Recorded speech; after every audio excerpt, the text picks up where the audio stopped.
Detective Sarah Chen pressed her forehead against the cool glass of the one-way mirror, exhaling slowly as she watched the small figure on the other side.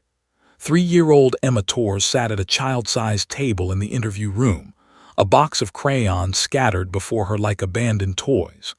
The little girl hadn't moved in 20 minutes. She simply stared at the blank piece of paper, her tiny hands folded in her lap, her brown eyes empty and distant. Sarah had been a detective for 12 years, working out of the Columbus Police Department's Special Victims Unit.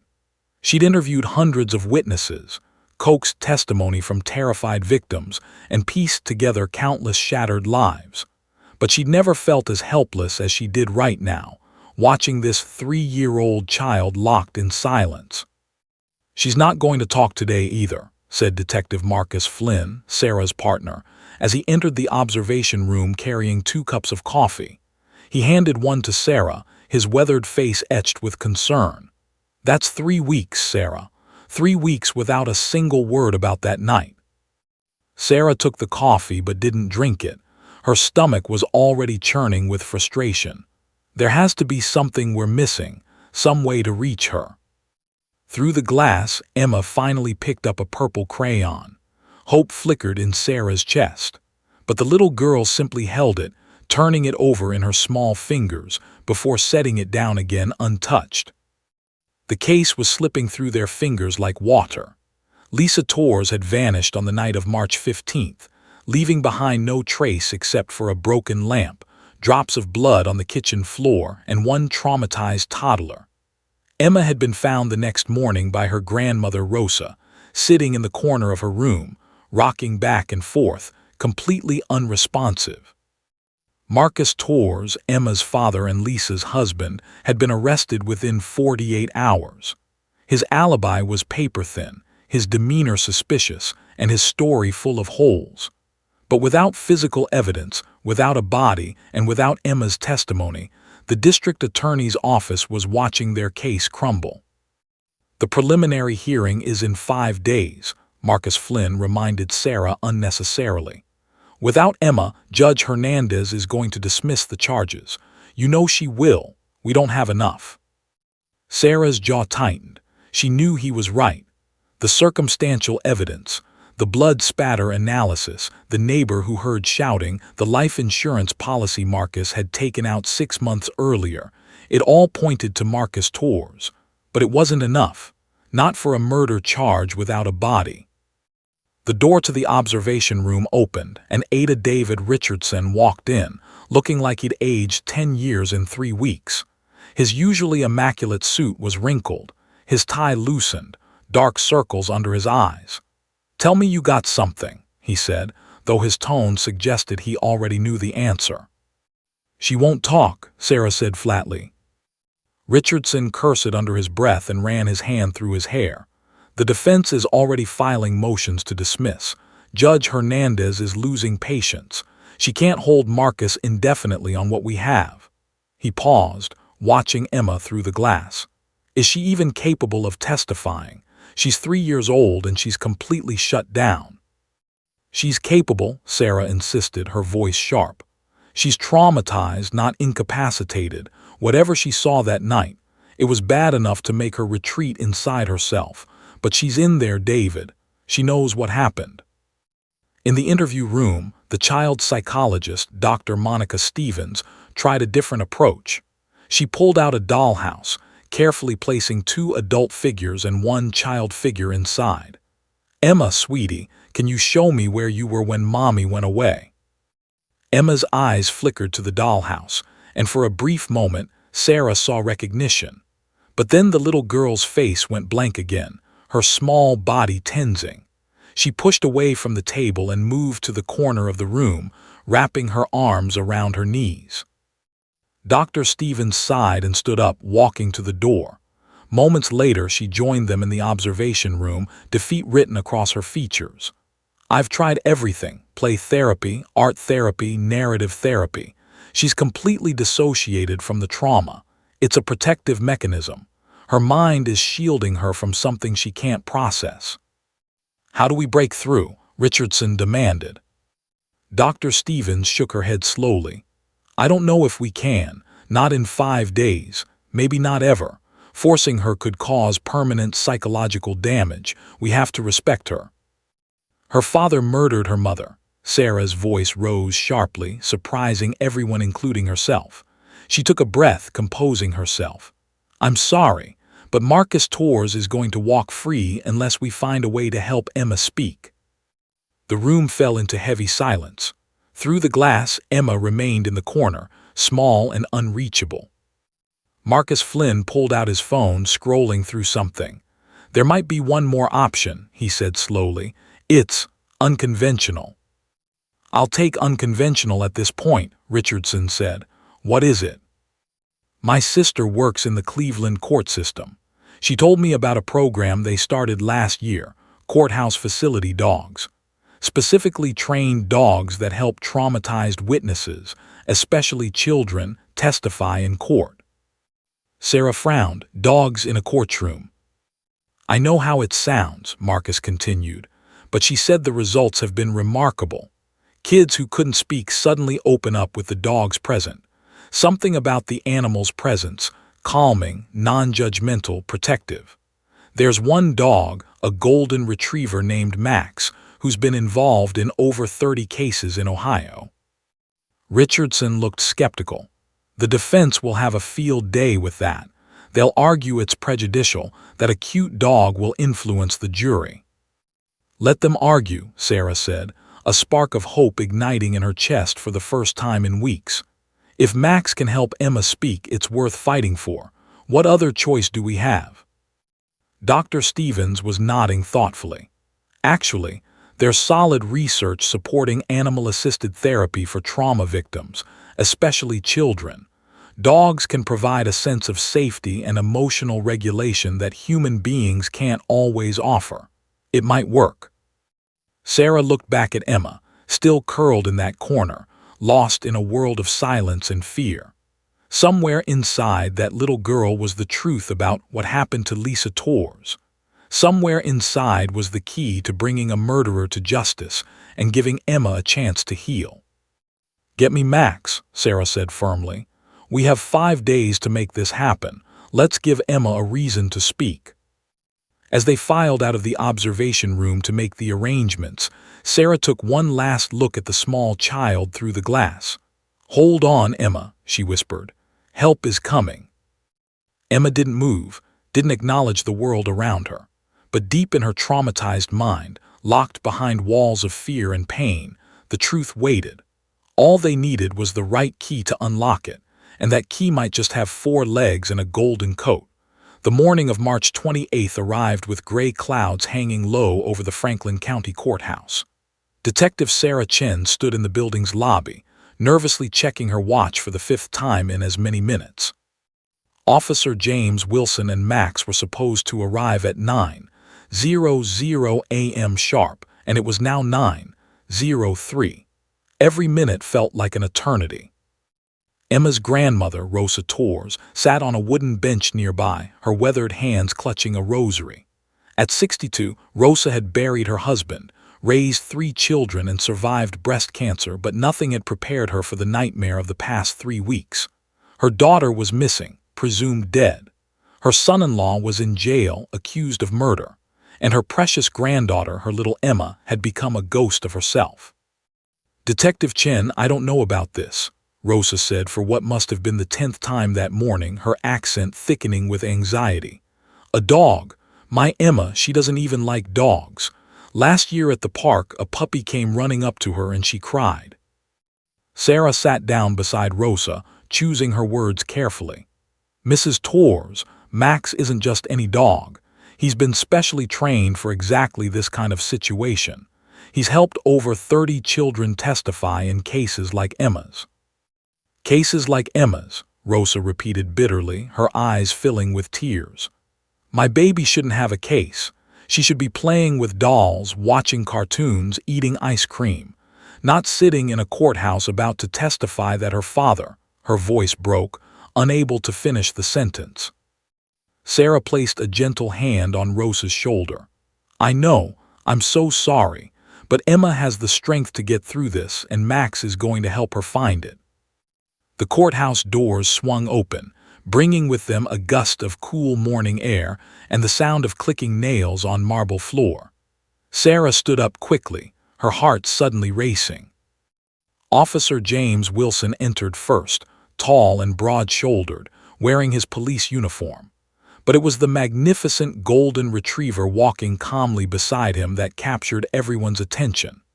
Max was a beautiful dog. His coat shimmered like honey in the fluorescent lights, his dark eyes intelligent and gentle, his gait steady and confident. As they approached, Sarah noticed the official vest Max wore. Courthouse Facility Dog, emblazoned across the sides in bold letters. A badge hung from his collar, making him look surprisingly official. Detective Chen, Officer Wilson extended his hand with a warm smile. James Wilson, and this is Max. At the mention of his name, Max sat down immediately, his tail sweeping the floor in a slow, measured wag. His eyes moved between the adults, assessing, alert but completely calm. "Thank you for coming on such short notice," Sarah said, shaking his hand. She found herself oddly nervous. So much was riding on this.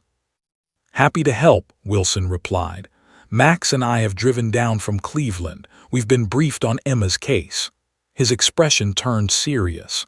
"I want you to know I've worked with a lot of traumatized kids, but 3 years old is young, very young. We'll do our best, but I can't make any promises." "Your best is all we're asking for," Sarah assured him. Rosa stood up slowly, eyeing Max with open skepticism. The dog's head turned toward her and something remarkable happened. His entire demeanor softened. His ears relaxed, his tail wagged more gently, and he took one careful step closer to her, as if sensing her distress. "Mrs. Torres," Wilson said softly, "would you like to pet him? Max is very good with nervous people." Rosa hesitated, then slowly extended her hand. Max leaned forward, pressing his nose gently into her palm.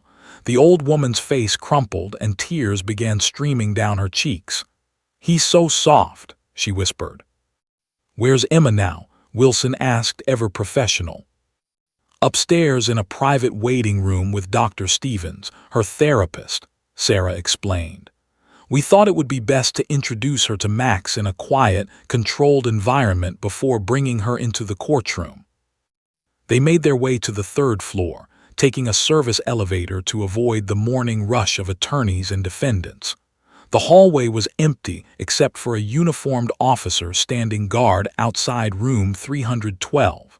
He nodded to Sarah and stepped aside. Sarah opened the door carefully. The room inside was designed for children, soft lighting, comfortable furniture, toys scattered on a colorful rug. Dr. Monica Stevens sat in an armchair, reading a picture book aloud, though her audience wasn't listening. Emma Torres sat cross-legged on the floor, wearing a light blue dress that Rosa had carefully selected that morning. Her dark hair was pulled back with butterfly clips, and she held a stuffed rabbit that had belonged to her mother. The little girl's eyes were fixed on nothing, her expression blank, her body perfectly still. "Emma, sweetie," Dr. Stevens said gently, closing the book. "Someone special is here to meet you." No response. Emma didn't even blink. Sarah's heart sank. How could a dog possibly reach a child who seemed so completely unreachable? Wilson knelt down several feet away from Emma, keeping Max at his side. "Emma," he said in a voice that was somehow both authoritative and infinitely kind, "this is my friend Max. He's a very good boy, and he came all the way from Cleveland just to meet you." Nothing. Emma remained frozen. Wilson unclipped Max's leash. "Max, say hello." What happened next would stay with Sarah for the rest of her life. Max didn't bound forward excitedly like most dogs would. He didn't bark or jump. Instead, he moved with deliberate slowness, his body low and non-threatening, approaching Emma with the care of someone approaching a frightened bird. He stopped about 2 feet away from her, then sat down. His tail wagged slowly. His head tilted slightly to one side, those intelligent brown eyes fixed on the little girl with something that looked remarkably like understanding. For 30 seconds, nothing happened. The adults held their breath. Then Emma's eyes moved, just slightly, just enough to register Max's presence. Her fingers tightened around the stuffed rabbit. Max lowered himself to the floor, resting his chin on his paws, making himself even less threatening. He let out the softest whimper, not a sound of distress, but something more like a gentle question. Emma's head turned. Her eyes met Max's. The change was instantaneous and miraculous. Emma's face, which had been a mask of emptiness for 3 weeks, suddenly showed emotion. Her eyes widened. Her lips parted slightly. Her small chest rose and fell with a deeper breath. "Max," she whispered, the first word she'd spoken in 21 days. Rosa gasped, her hand flying to her mouth. Dr. Stevens leaned forward, hardly daring to hope. Emma's tiny hand slowly extended, reaching toward the golden retriever. Max remained perfectly still, letting her come to him. When her fingers touched his fur, something inside Emma seemed to break open. Her face crumpled and she began to cry, not the silent tears they'd seen before, but real, gut-wrenching sobs. Max immediately moved closer, pressing his warm body against her. Emma threw her arms around his neck, burying her face in his golden fur, and cried like she'd been holding it in forever. "It's okay, Mija," Rosa sobbed, kneeling beside her granddaughter. "It's okay to cry." Wilson looked at Sarah, his own eyes bright with emotion. "This is the breakthrough," he said quietly. "This is where healing begins." Sarah watched Emma cling to Max like a lifeline, the dog's presence unlocking something that 3 weeks of therapy couldn't touch. For the first time since this nightmare began, Sarah felt real hope. Max had arrived, and with him, perhaps Emma had found her voice. The preliminary hearing was scheduled for 2:00 p.m. in courtroom 4B, Judge Patricia Hernandez presiding. By 1:45, the tension in the building was palpable. Ada David Richardson paced outside the courtroom doors, reviewing his notes for the 100th time. This wasn't a full trial, just a hearing to determine if there was enough evidence to hold Marcus Torres and proceed to trial, but it felt like everything hinged on the next hour. Inside the courtroom, Judge Hernandez sat at her bench, a stern woman in her late 50s with silver-streaked hair and sharp, intelligent eyes. She'd been on the bench for 18 years and had seen almost everything, but even she seemed uncertain about what was about to unfold. "Your Honor," defense attorney Robert Mitchell stood, his expensive suit perfectly pressed, his voice dripping with rehearsed indignation. "I must renew my objection to the presence of this animal in your courtroom. It's unprecedented, prejudicial, and frankly absurd. A golden retriever beside the witness stand. The jury will." "This isn't a jury trial, Mr. Mitchell," Judge Hernandez interrupted coolly. "This is a preliminary hearing, and I've reviewed the research on courthouse facility dogs. The objection is noted and overruled. The dog stays." Mitchell's jaw clenched, but he sat down, exchanging a knowing look with his client. Marcus Torres sat at the defense table, wearing an orange jumpsuit that somehow made him look even more menacing. He was a big man, 6'2", heavily muscled from years of construction work, with a shaved head and cold, calculating eyes. Sarah Chen sat in the gallery behind the prosecution, her hands clasped so tightly her knuckles had turned white. Rosa Torres sat beside her, clutching her rosary, whispering prayers under her breath. The bailiff's voice cut through the murmuring, "All rise." But everyone was already standing, because at that moment the side door opened, and Emma Torres entered the courtroom. The little girl looked impossibly small in the cavernous room with its high ceilings and dark wood paneling. She wore the same blue dress from that morning, and her hand gripped Max's leash with desperate intensity. Officer Wilson walked on her other side, his presence steady and reassuring. Dr. Stevens followed close behind, ready to intervene if Emma showed signs of severe distress. The courtroom held its collective breath as the small procession made its way down the aisle. Emma's eyes were wide, darting around nervously at all the unfamiliar faces. Her steps were hesitant, uncertain. But Max walked beside her with perfect calm, his pace matching hers exactly, his presence a golden anchor in a sea of chaos. They reached the witness stand, which had been modified earlier that day with a booster seat so Emma could see over the edge. Officer Wilson helped her climb up, and Max immediately positioned himself beside the chair, sitting with his body pressed against the wood, close enough for Emma to touch. "Please state your name for the record," the court reporter said gently. Emma's voice was barely a whisper. Emma rose towards. "You'll need to speak up, sweetie," Judge Hernandez said kindly, leaning forward. "Can you tell us how old you are?" Emma held up 3 fingers, then seemed to remember she needed to use words. 3, she said, slightly louder. Her free hand dropped down to rest on Max's head, her fingers tangling in his fur. Richardson approached the witness stand slowly, keeping his distance, his voice as soft and non-threatening as he could make it. "Hi, Emma. My name is Mr. Richardson. I'm going to ask you some questions, okay? If you don't understand something, you can tell me."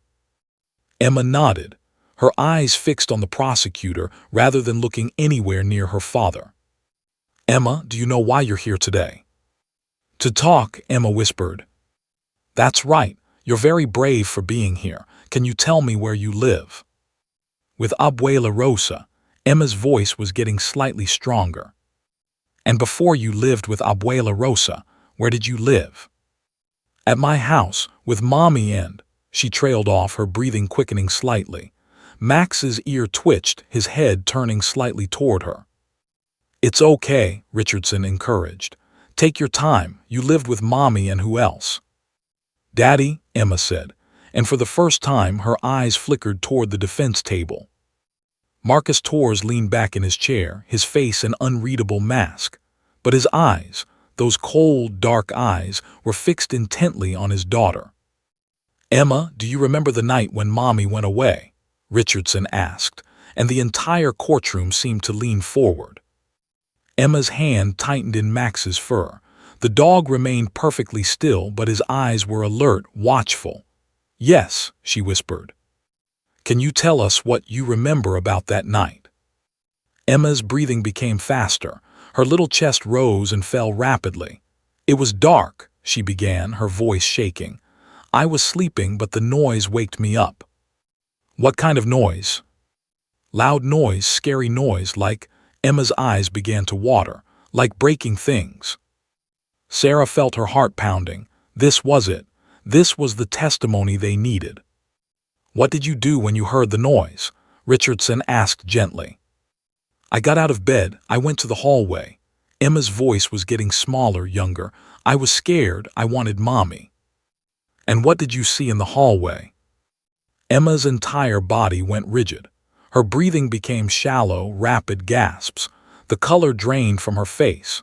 Max immediately stood up, sensing the change in her physiological state. He pressed closer to the witness stand, his body language shifting from calm to alert. "Emma," Richardson prompted softly, "what did you see?" But Emma wasn't looking at Richardson anymore. Her eyes had found her father. Marcus Torres sat motionless at the defense table, but something in his posture had changed. He was leaning forward ever so slightly, his eyes boring into his daughter with an intensity that was almost physical. His jaw was clenched. A vein pulsed in his temple. Emma saw him, really saw him for the first time since entering the courtroom. The recognition hit her like a physical blow. Her pupils dilated. Her small hands gripped the armrests of the chair, knuckles turning white. A small, strangled sound escaped her throat. "Emma, honey, you're safe here," Dr. Stevens called from her seat, half rising. "You're safe." But Emma wasn't safe. Not in her mind.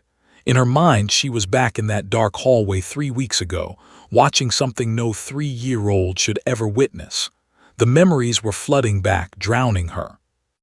Max reacted on pure instinct and training. He didn't bark. That would violate his courthouse protocol.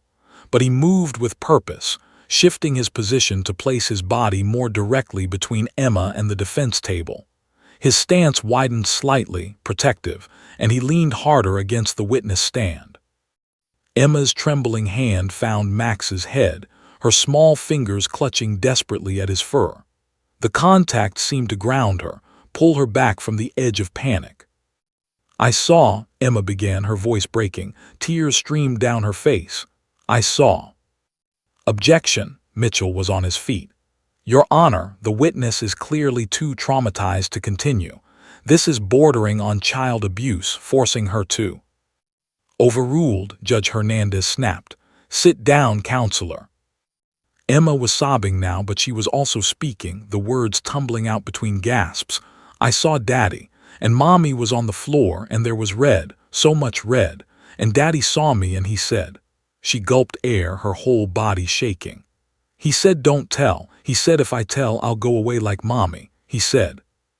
"Your Honor," Mitchell was shouting now, "this is outrageous. The child is clearly being coached. This testimony is." "Mr. Mitchell, I will hold you in contempt if you interrupt again." Judge Hernandez's voice cracked like a whip. But the damage, or perhaps the breakthrough, had been made. Emma had spoken. Not everything, not a complete narrative, but enough. Enough to place Marcus Torres at the scene. Enough to establish that something terrible had happened. Enough to see the mask slip from Marcus's face for just a moment, revealing rage beneath the surface. Richardson knew better than to push further. "No more questions, Your Honor." The courtroom erupted into murmured conversations. Mitchell was on his feet, arguing for dismissal despite the testimony. Rosa was crying openly in the gallery. Sarah felt like she could finally breathe. But all Emma could see was Max. She slid down from the witness chair, wrapping her arms around the golden retriever's neck, burying her face in his fur. Max stood perfectly still, letting the traumatized child hold onto him like an anchor in a storm. "Good boy," Officer Wilson murmured, his own eyes suspiciously bright. "Good boy, Max." Judge Hernandez's gavel came down with a sharp crack. "The preliminary hearing is concluded. The defendant will be held over for trial. We're adjourned." As they led Emma out of the courtroom, the little girl never let go of Max. And Marcus Torres, being escorted back to his cell, watched them go with eyes that promised nothing good. The battle had only just begun. 2 weeks after the preliminary hearing, Dr. Angela Foster sat in her therapy office watching Emma Torres arrange toy figures on a small table. The little girl had been referred to Dr. Foster, a child psychologist specializing in trauma, after the courthouse testimony had left her emotionally raw and vulnerable. What Emma needed now wasn't interrogation, it was healing. And somehow, that healing seemed impossible without a certain golden retriever. Officer Wilson had agreed to bring Max to therapy sessions 3 times a week. The dog would lie beside Emma during their hour together, a silent guardian who asked nothing of her except to exist in his calming presence. "Emma," Dr. Foster said gently, "can you tell me about the toys you're playing with?" Emma had set up 3 figures, 2 adults and 1 child. The adult male figure stood separate from the others near the edge of the table.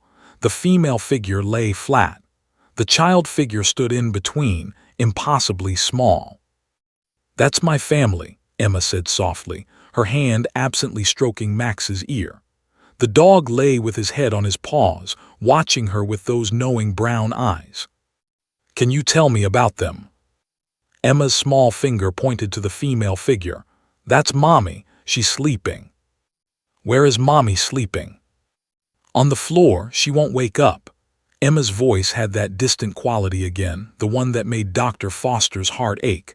"I tried to wake her up. I said, 'Mommy, Mommy, wake up,' but she didn't." Dr. Foster made notes carefully, her trained eye catching every detail. "And who is this?" She pointed to the male figure. Emma's hand stopped mid-stroke on Max's fur. The dog immediately lifted his head, sensing the change in her tension. "Daddy." "What is Daddy doing?" Emma picked up the male figure, her little hand shaking. "He's mad. He's always mad. He was yelling at Mommy. Mommy was crying and saying, "Please, Marcus, not in front of Emma," but Daddy didn't stop. The room felt 20 degrees colder. Dr. Foster kept her voice steady, professional. What didn't Daddy stop? Emma set the figure down and turned to Max, burying her face in his fur. The dog shifted, pressing closer to her, offering comfort without words. When Emma spoke again, her voice was muffled. The hitting, the pushing. Mommy fell down and her head hit the table. There was a big sound, then everything was quiet. Dr. Foster's pen nearly fell from her hand. This was the most detailed account Emma had ever given. "Emma, you're being so brave. What happened after everything got quiet?" "Daddy saw me. I was in the hallway in my frozen pajamas." Emma pulled back from Max, her eyes distant, reliving it. Daddy's face was scary. He had red on his hands. He came close and he said, "Emma, Mommy's sleeping. She's going away for a long time. You can't tell anyone what you saw. If you tell, bad things will happen. You'll go away too, just like Mommy." The little girl's eyes filled with tears. "I didn't want to go away. I wanted my Mommy. But Daddy picked me up and put me in my room and locked the door. I heard sounds, dragging sounds, car sounds. Then everything was quiet again." Max whimpered softly, licking Emma's hand.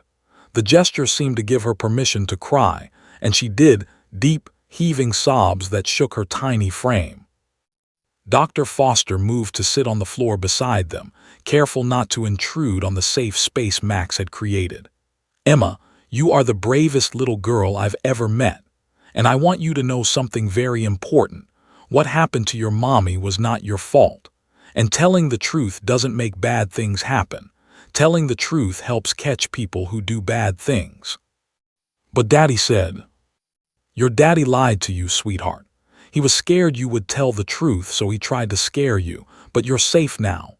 Your Abuela Rosa loves you. Detective Chen and I are here to protect you. And Max," she smiled at the dog, "Max is going to make sure nothing bad happens to you." Emma looked down at Max, who gazed back at her with infinite patience. "Max is my friend," she whispered. "Yes, he is, and friends help each other be brave." Over the following weeks, the therapy sessions became the cornerstone of building the case against Marcus Torres. Emma drew pictures, crude but devastating in their honesty. A stick-figure man with angry scribbles for a face, a woman with red marks, a small figure crying in a doorway. Dr. Foster documented everything meticulously, knowing these sessions would be scrutinized in court. But she also saw something remarkable happening. Emma was healing. Slowly, painfully, but genuinely. With Max by her side, she was learning to speak her truth without falling apart. Meanwhile, Detective Sarah Chen was building the forensic case that would complement Emma's testimony. The breakthrough came from an unexpected source, a doorbell camera. Sarah had canvassed the Torres neighborhood multiple times, but one house had been empty during her initial sweeps, the Hendersons, who'd been away on a 3-week vacation. When they returned and heard about Lisa's disappearance, Mrs. Henderson called the police station. "I just remembered," she said on the phone. "We have that Ring doorbell camera. It records everything. I haven't checked the footage since we've been gone." Sarah was at their house within the hour. The footage was grainy but damning. At 2:47 a.m. on March 16th, the night Lisa disappeared, Marcus Torres' white pickup truck rolled past the Henderson house, its taillights glowing red in the darkness. The timestamp was clear. The license plate was visible. "Can you fast forward?" Sarah asked, her pulse racing. At 5:33 a.m. the same truck returned. But this time it was covered in mud, the tire wells caked with dirt. Marcus Torres climbed out, looked around nervously, and hurried into his house. "Got you," Sarah whispered. She immediately called the forensics team. The truck had been impounded after Marcus's arrest, but initial searches had found nothing. Now they had a specific time frame. Now they knew to look for mud, trace evidence from a specific time period. The forensics team worked through the night. By morning, They had found microscopic traces of clay soil in the truck bed, soil that matched a remote construction site 40 miles outside Columbus, where Marcus had worked 2 years earlier. Cadaver dogs were dispatched. Within hours, they alerted to a specific area where fresh concrete had been poured the morning of March 16th. Sarah stood at the construction site, watching the forensics team mark off the area. They couldn't dig yet. They needed warrants, proper protocols, but she knew. They all knew. Lisa Torres was here. Back in Dr. Foster's office, Emma was showing Max a drawing she'd made. It was different from the dark, violent pictures she'd drawn before. This one showed a little girl holding hands with a golden dog under a bright yellow sun. "This is me and Max," Emma explained. "We're happy." Dr. Foster smiled, her eyes misty. "You are happy, and you're going to stay happy, Emma, I promise." Max's tail thumped against the floor in agreement. The pieces of the nightmare were finally coming together. Emma was finding her voice. The evidence was piling up, and Marcus Torres' web of lies was unraveling thread by thread. But the hardest part was still ahead, the trial. And in a real courtroom facing a jury, Emma would need to tell her story one more time. The entire story, every terrifying detail. Dr. Foster looked at the little girl playing peacefully with Max and felt a weight settle in her chest. Emma had come so far, but the journey wasn't over yet. Not by a long shot. 6 months had passed since that terrible March night. It was now September 12th, and the leaves outside the Franklin County Courthouse were just beginning to turn gold and crimson. Inside courtroom 4B, the air conditioning hummed quietly, but the atmosphere was anything but calm. The state of Ohio versus Marcus Torres had finally begun. Emma Torres was now 3.5 years old. In the waiting room adjacent to the courtroom, she sat on her grandmother's lap, wearing a soft pink dress with white flowers. Rosa had let Emma choose it herself, a small act of control in a situation where the little girl had so little power. "Mija, are you ready?" Rosa asked, smoothing Emma's dark hair with a trembling hand. Emma nodded, but her eyes kept darting to the door, waiting. "Where's Max?" "He'll be here soon, baby," Officer Wilson promised. Dr. Angela Foster sat nearby, reviewing her notes but mostly watching Emma for signs of distress. The past 6 months had been transformative. Emma was speaking more, playing more, even laughing sometimes. But the trauma still lurked beneath the surface, waiting for triggers. The trial itself had been limited in audience. Judge Hernandez had closed the courtroom to the public and media, allowing only essential personnel. She'd also authorized the use of a closed-circuit television system, so Emma could testify without being in the same room as her father, but Ada Richardson had argued against it. "We need the jury to see her in person," he'd said during a pre-trial meeting. "They need to see how small she is, how brave she is. They need to see Max protecting her. It's the only way they'll understand what this child has endured." It was a calculated risk, but Judge Hernandez had agreed with one condition. Marcus Torres would be positioned so that Emma wouldn't have to look directly at him unless she chose to. Now, as they waited, Sarah Chen paced the hallway outside, her phone pressed to her ear. "Where are you?" she demanded. 5 minutes out, Officer Wilson's voice came through. "Traffic on I-71 was brutal, but we're almost there. Emma's asking for him. Tell her Max says hello, we'll be there soon." Sarah hung up and entered the waiting room. "Officer Wilson and Max are 5 minutes away," she announced. Emma's face lit up for the first time that morning. "Max is coming." "That's right, sweetie. And you know what? Max has been practicing being extra good in court. He's going to sit right beside you the whole time." The little girl's smile faded slightly. "Will Daddy be there?" The question hung in the air. Rosa's arms tightened around her granddaughter. Dr. Foster exchanged a glance with Sarah. "Your daddy will be in the courtroom," Dr. Foster said carefully, using the language they'd practiced in therapy. "But he can't hurt you. There are police officers there. Judge Hernandez is there, and Max will be right beside you. You're safe, Emma." "Safe," Emma repeated, as if testing the word. "The most important thing is you tell the truth about what you remember. That's all anyone wants, just the truth." 7 minutes later, the door burst open and Officer Wilson strode in with Max at his side. The golden retriever's tail wagged enthusiastically when he saw Emma, and the little girl scrambled off Rosa's lap to run to him. "Max," she threw her arms around his neck, and the dog pressed close, his whole body wiggling with joy at seeing his friend.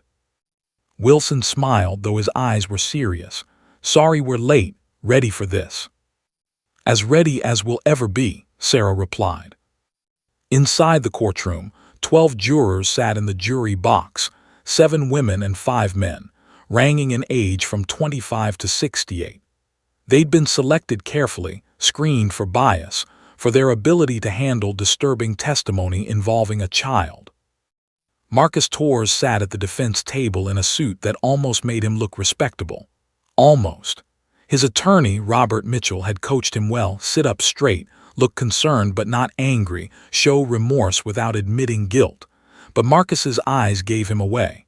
They were cold, calculating, watching everything.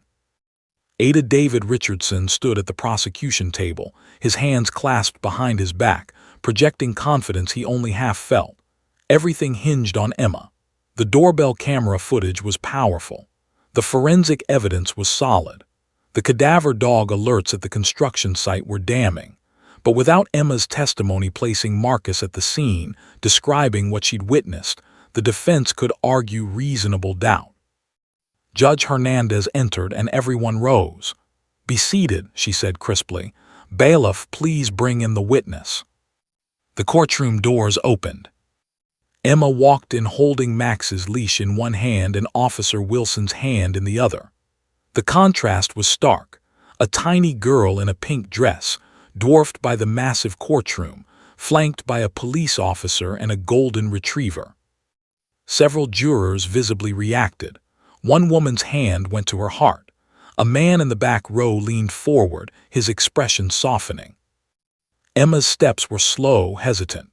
Her eyes scanned the room, taking in the wood paneling, the American flag, the jury box full of strangers. Then her gaze landed on the defense table, and her entire body went rigid. Max felt it instantly. His ears perked up, his body moved closer to her leg, offering support through presence alone. "It's okay," Wilson whispered, "one step at a time." They reached the witness stand. The booster seat was already in place. Officer Wilson helped Emma climb up, and Max immediately positioned himself at the base of the stand, sitting at attention but close enough for Emma to reach. Judge Hernandez leaned forward, her stern face softening. "Hello, Emma. Do you remember me from before?" Emma nodded, her voice barely audible. "You're the judge." "That's right. And do you know why you're here today?" "To tell what happened to Mommy." Emma's hand dropped down to rest on Max's head, her fingers curling into his fur. "Very good. Now, Emma, you see all these people here. They're here to listen to you. They want to hear the truth about what you remember. Can you do that?" "I think so." Emma glanced at Max, who looked up at her with those calm, steady eyes. "Max will help me."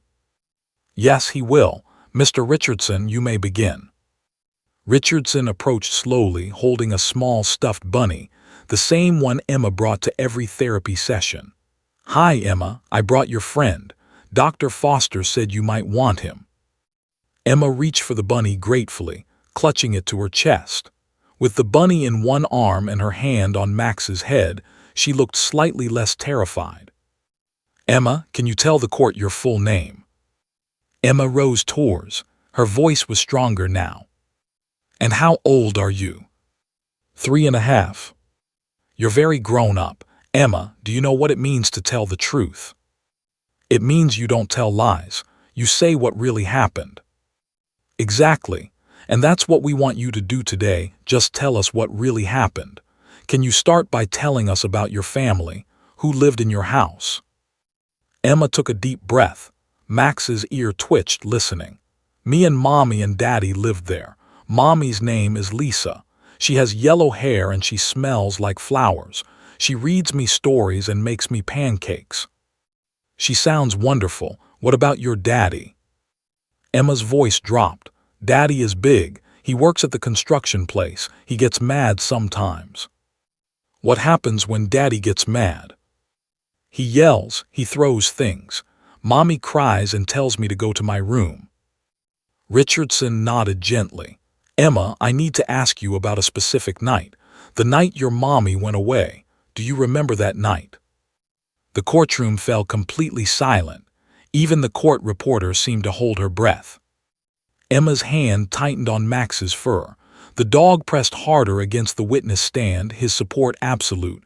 Yes, she whispered. I remember. Can you tell us about it? Take your time. Emma closed her eyes, and when she opened them, they were filled with tears. But her voice, when it came, was clear.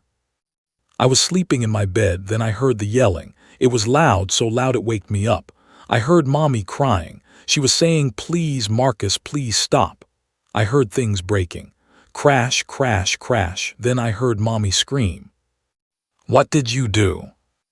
I got out of bed. I opened my door. I went to the hallway. Emma was trembling now, but she kept talking. I saw. What did you see, Emma? The little girl looked directly at the jury, her voice steady despite the tears streaming down her face. I saw my daddy hurting my mommy. Courtroom had never been quieter.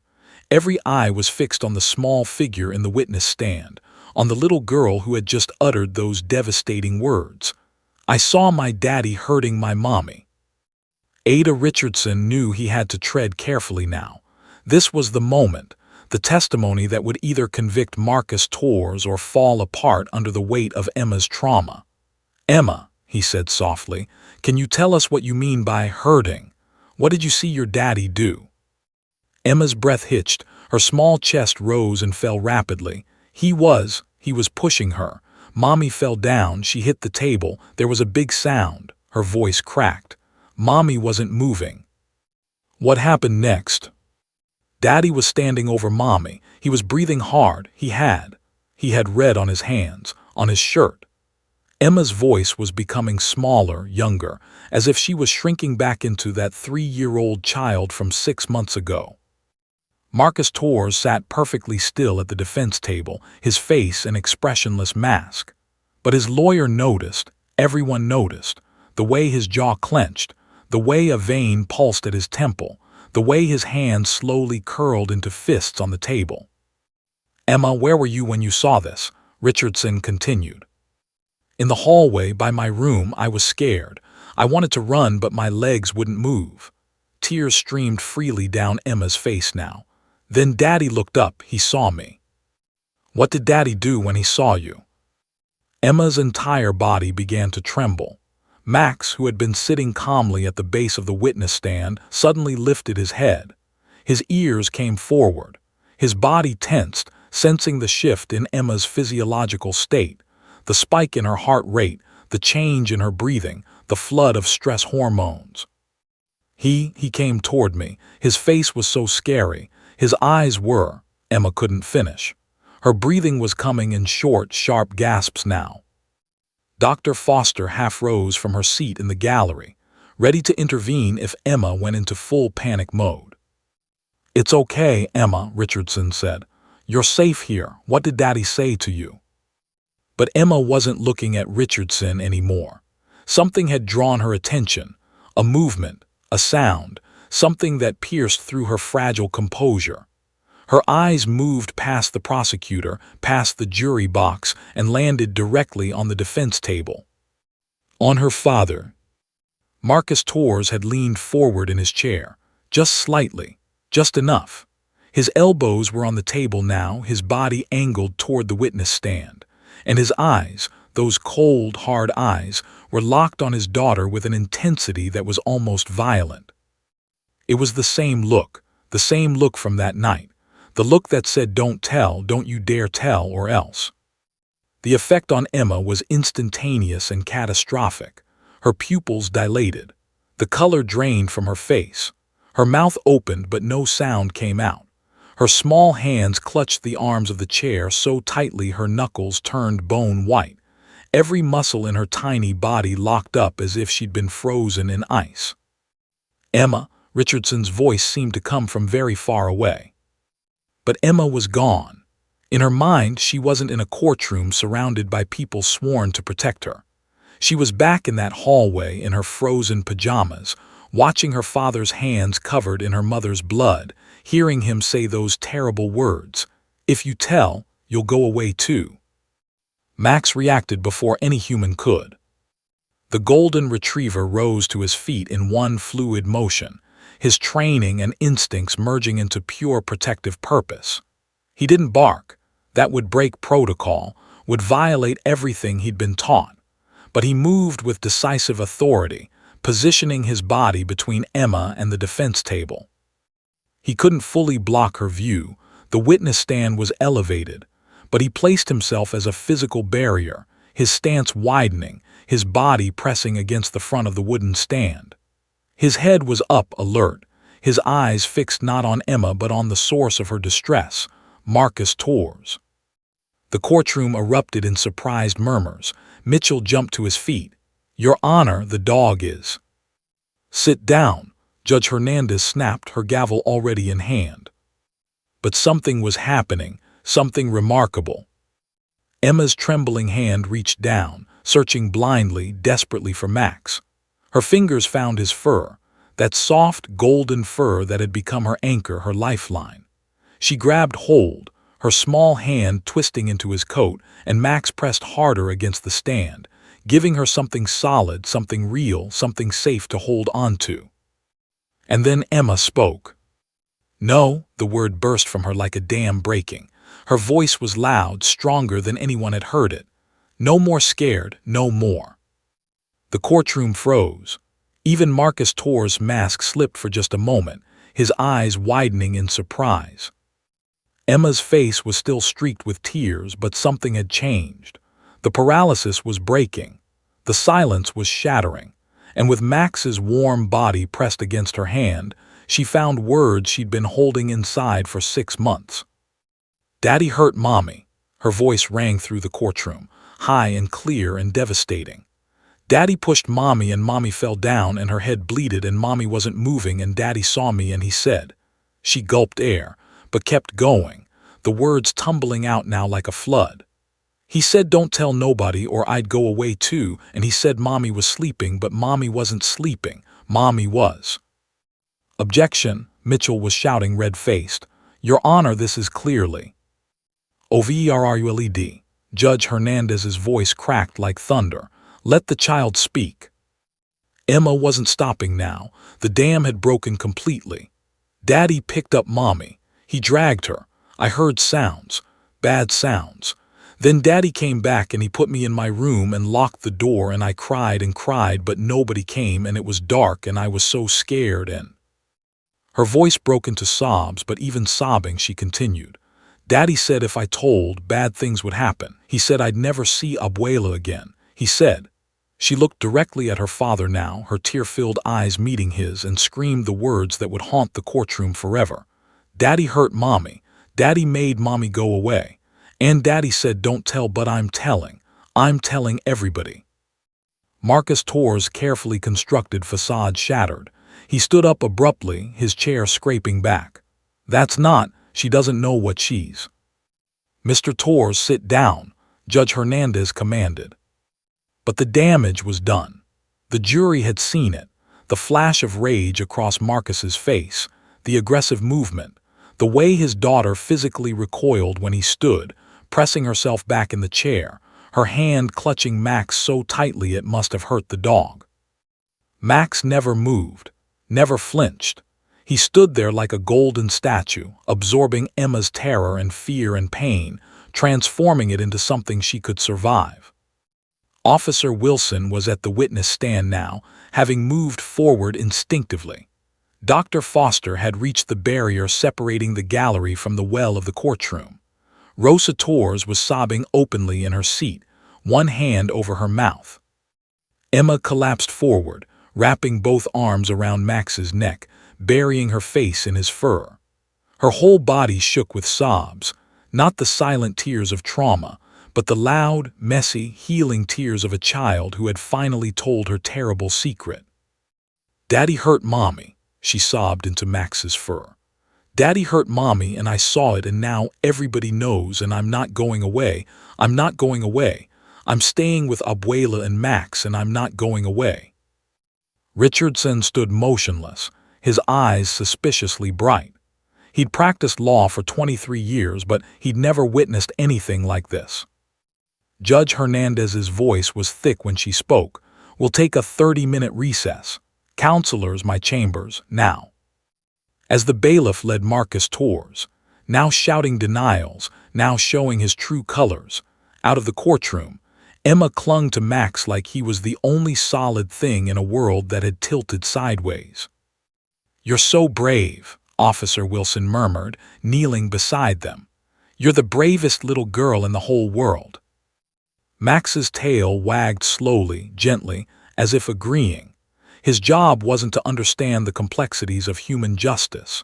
His job was simpler and far more important: to be there when a frightened child needed someone to be brave with her. And in that moment in that courtroom, Max had done exactly that. The 30-minute recess stretched into an hour, then 2.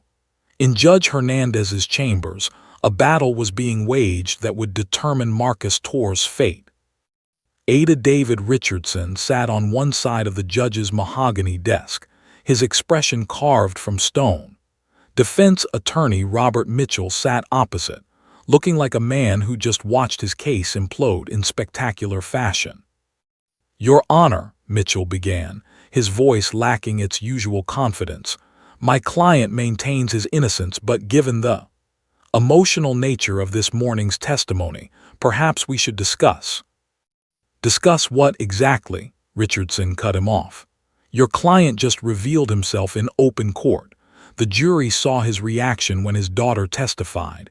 They saw him stand up aggressively. They saw that child's terror." Judge Hernandez removed her glasses and rubbed the bridge of her nose. "Mr. Mitchell, I'll be blunt. That was the most damning testimony I've witnessed in 20 years on the bench. And I'm not just talking about what the child said. I'm talking about your client's response to it." Mitchell's jaw tightened. He knew she was right. Everything had changed in those few explosive minutes. "I'd like to discuss a plea arrangement." Richardson leaned back, crossing his arms. "I'm listening." "Manslaughter, 20 years with possibility of parole." "Absolutely not," Richardson said flatly. "Your client murdered his wife in front of their 3-year-old daughter, then spent 6 months trying to terrorize that child into silence. We have Emma's testimony. We have the doorbell footage showing his truck leaving at 2:47 a.m. We have the forensic evidence." "You don't have a body," Mitchell interjected desperately. "Yet," Richardson's smile was cold. "But we have cadaver dogs alerting at that construction site. We have soil samples from your client's truck matching that location. We have his phone's search history showing he looked up how long until someone is declared dead, the week before his wife vanished. And now we have his daughter's testimony placing him at the scene, describing the violence, describing his threats." Mitchell was silent for a long moment. "What are you offering?" "Life without parole if he tells us where Lisa Torres is buried, if he gives that family closure. Otherwise, we're pursuing the death penalty."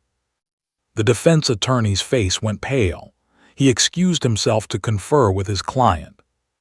In a private room down the hall, Emma sat on Rosa's lap, still holding onto Max's leash. Dr. Angela Foster sat across from them, her trained eye assessing Emma's state. "Mija, you were so brave," Rosa whispered, rocking her granddaughter gently.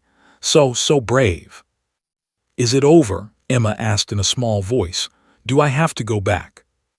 Dr. Foster shook her head. "I don't think so, sweetheart. You told them everything. You did what you needed to do." "Daddy looked so mad." Emma's hand tightened on Max's fur. "But Max protected me." "Max did protect you," Dr. Foster agreed. "Emma, can I ask you something? When you saw your daddy in the courtroom, what did you feel? Emma was quiet for a moment, thinking. Scared. Really, really scared. Like that night. My tummy hurt and I couldn't breathe good, and I thought maybe he could still hurt me. But then what happened? Emma looked down at Max, who gazed back at her with infinite patience. Max stood up. He got between me and Daddy, and I could feel him, his fur and his warmth and his breathing, and I thought if Max isn't scared, maybe I don't have to be scared either. Dr. Foster felt tears prick her eyes. This was exactly the therapeutic breakthrough she'd been working toward for 6 months. That's exactly right, Emma. Max helped you be brave. But you know what? The bravery was inside you all along. Max just helped you find it. When court reconvened 3 hours later, the atmosphere had shifted dramatically. Marcus Torres sat at the defense table looking defeated, his shoulders slumped, his eyes downcast. His lawyer whispered urgently in his ear. The jury filed back in, their faces grave. They'd spent the recess talking among themselves in hushed tones, unable to get Emma's screams out of their heads. Daddy hurt Mommy. Judge Hernandez took her seat. Mr. Mitchell. The defense attorney stood. Your Honor, the defense has no further questions for this witness. We move to excuse Emma Torres. A collective exhale filled the courtroom. Emma wouldn't have to come back. It was over for her. Very well, Judge Hernandez said. The witness is excused with the court's gratitude for her extraordinary courage. But Richardson wasn't done building his case. The state calls Dr. Angela Foster. Dr. Foster took the stand. Her credentials impeccable. Ph.D. in child psychology from Stanford, 15 years specializing in childhood trauma, author of 2 books on child witnesses in legal proceedings. Richardson approached with a tablet in hand. Dr. Foster, you've been working with Emma Torres for 6 months. Can you describe her condition when you first met her? Emma was suffering from severe traumatic stress, Dr. Foster explained in her calm, professional voice. She exhibited classic symptoms of post-traumatic shock, selective mutism, dissociation, hypervigilance, and regression to earlier developmental stages. She'd witnessed something so horrific that her mind had essentially shut down to protect itself. And how did you treat her? Through trauma-focused therapy, which included the presence of Max, a certified courthouse facility dog. Animal-assisted therapy has been shown in numerous studies to help traumatized children feel safe enough to process their experiences. Richardson nodded. Let's talk about what happened in court this morning. You witnessed Emma's testimony and Max's reaction. Can you explain from a clinical perspective what occurred? Dr. Foster leaned forward, her voice clear and authoritative. When Emma made eye contact with her father, she experienced what we call a trauma trigger, an intense psychological and physiological response to a reminder of the traumatic event. Her body went into acute stress response. Her breathing became rapid and shallow. Her heart rate spiked. Her muscles tensed. These are involuntary reactions controlled by the autonomic nervous system. And Max's response. Max is trained to detect these physiological changes, the elevated heart rate, the change in breathing patterns, the release of stress hormones through perspiration. When he sensed Emma's distress reaching critical levels, he responded according to his training by positioning himself as a protective barrier and providing tactile comfort. So Max was responding to real, measurable physiological distress. Absolutely. Dogs can detect changes in human physiology that we can't see with the naked eye. Max's reaction wasn't random or trained for this specific scenario. It was a response to genuine fear and panic in that child. Richardson pulled up the courtroom video on his tablet. Your Honor, I'd like to play the footage from this morning's testimony. The jury watched in silence as the video played on the large screen, Emma's face filling with terror, Marcus leaning forward, Max standing up, positioning himself protectively, Emma's hands grabbing his fur, And then the words, the devastating, heartbreaking words, "Daddy hurt Mommy." One juror, a woman in her 50s, wiped tears from her eyes. Another, a young man, clenched his jaw so hard a muscle jumped in his cheek. Dr. Foster continued, "What you're seeing is a child who was paralyzed by fear finding her voice because a trained therapy dog helped her feel safe enough to speak her truth. That's not coaching. That's not manipulation. That's breakthrough." "Thank you, Dr. Foster. No further questions." Mitchell's cross-examination was brief and ineffective. The evidence was overwhelming.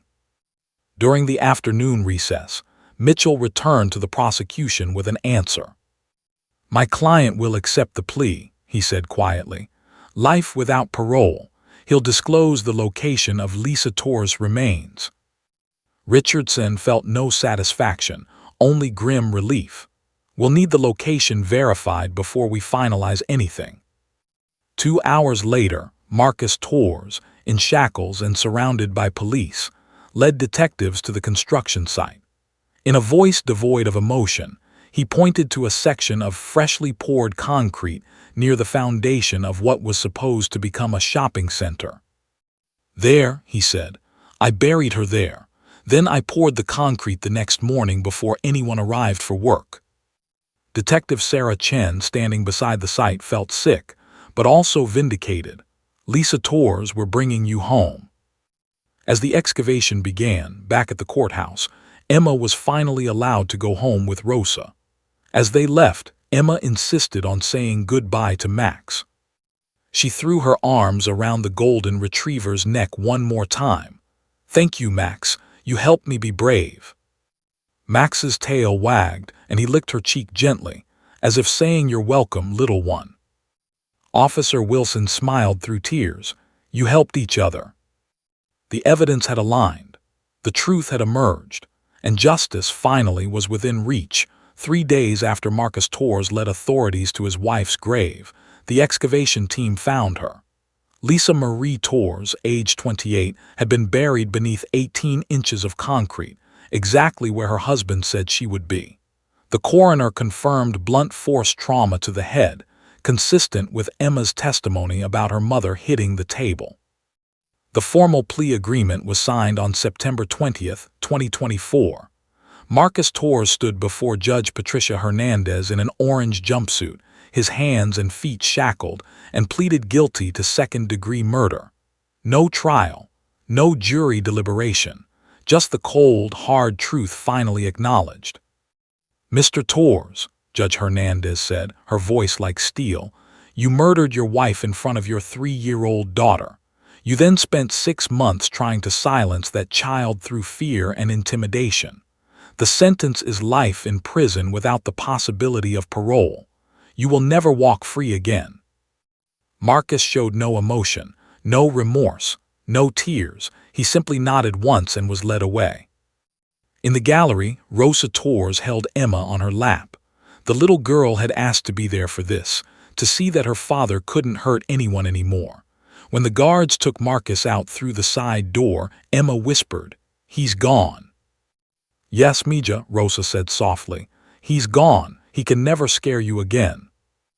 Emma nodded, her small face serious. "Good, now Mommy can rest."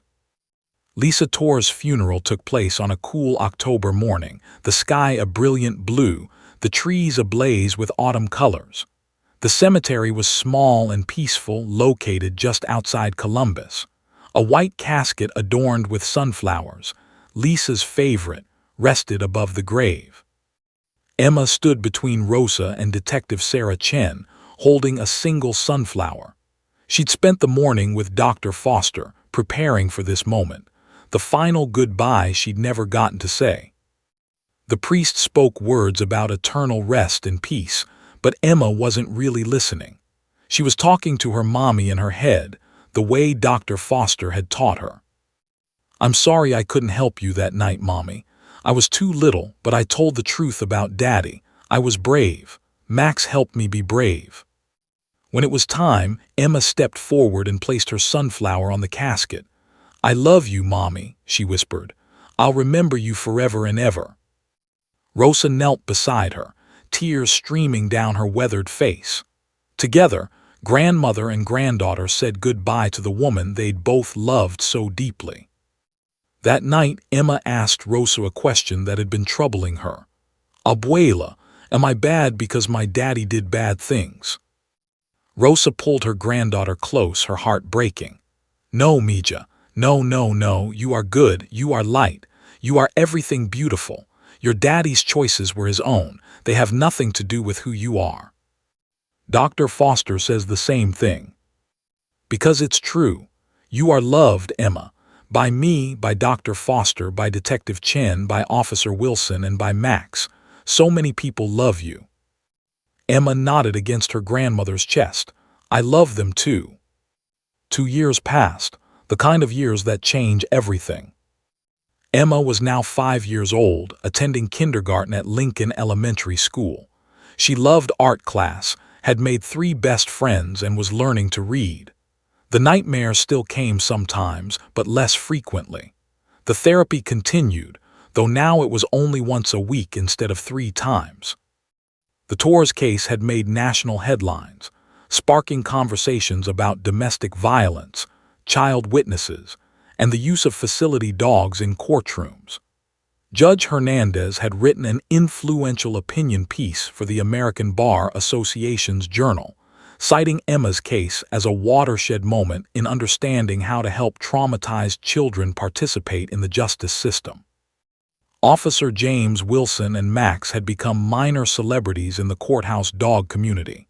They'd been featured in a documentary about facility dogs, and requests for their services had tripled. Max, now 6 years old, had helped 47 children testify since Emma's case. But he never forgot his first breakthrough case. On a sunny April morning, Officer Wilson brought Max to the Franklin County Courthouse for a new case. Another child, another tragedy, another chance to help. As they walked through the lobby, Wilson heard a squeal of delight. "Max!" He turned to see a little girl in a yellow dress running toward them at full speed, her dark hair flying behind her, her face lit up with pure joy. Rosa Torres hurried after her, smiling apologetically. "Emma?" Wilson barely recognized the child.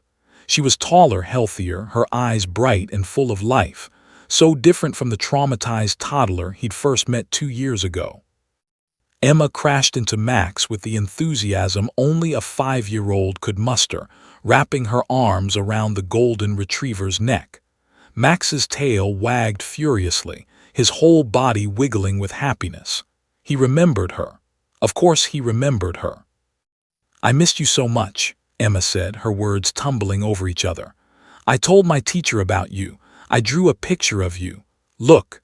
She pulled a folded piece of paper from her pocket, showing a crayon drawing of a girl and a golden dog under a rainbow.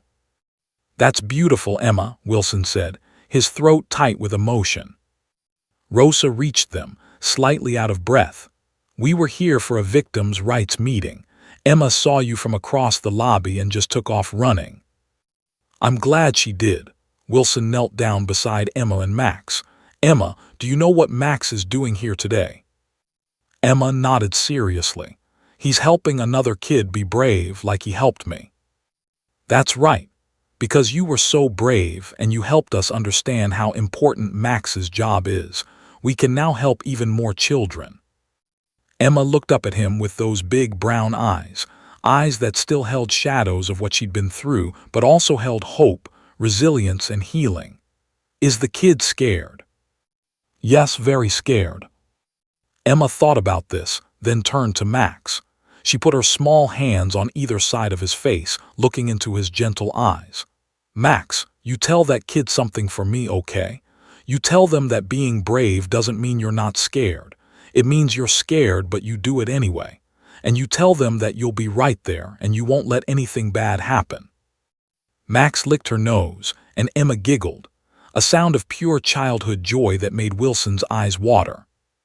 "I'll tell them," Wilson promised. "Emma, look at you. Look at how far you've come. Your mom would be so proud." Emma's smile dimmed just slightly. "I talk to Mommy sometimes. In my head. I tell her about school and my friends and how Abuela makes the best pancakes now, just like Mommy used to. Dr. Foster says that's okay. It's more than okay, it's beautiful. Rosa placed a hand on Emma's shoulder. We should let Officer Wilson and Max get to work, Mija. Emma nodded but hugged Max one more time. I love you, Max. You're my hero. As they walked away, Emma's hand in Rosa's, Wilson heard the little girl chattering excitedly. When I grow up, I'm going to be a veterinarian so I can help dogs like Max. Or maybe a police officer. Or maybe both. Can you be both, Abuela? Rosa's laughter echoed through the courthouse lobby. Wilson looked down at Max, who was watching Emma go with what could only be described as a satisfied expression. You know what, boy? I think that little girl is going to be just fine.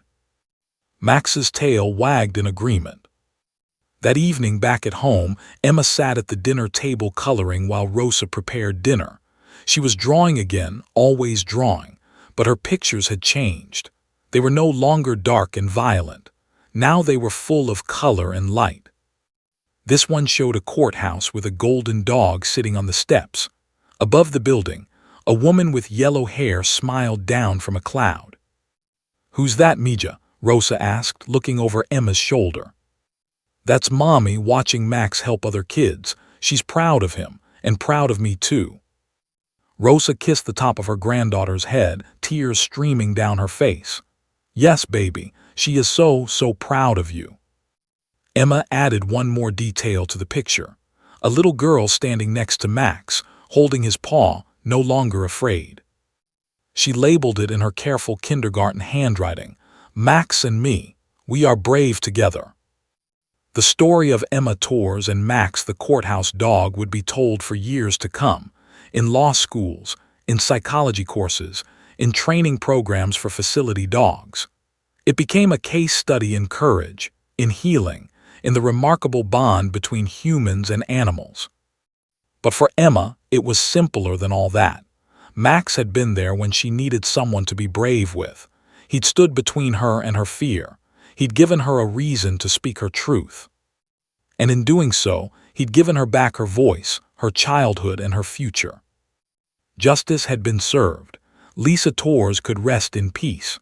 Marcus Torres would spend the rest of his life behind bars. But most importantly, a little girl who'd been broken had learned how to heal. And a golden retriever with a gentle soul had proven that sometimes the most powerful witnesses have 4 legs, a wagging tail, and a heart full of unconditional love. The end.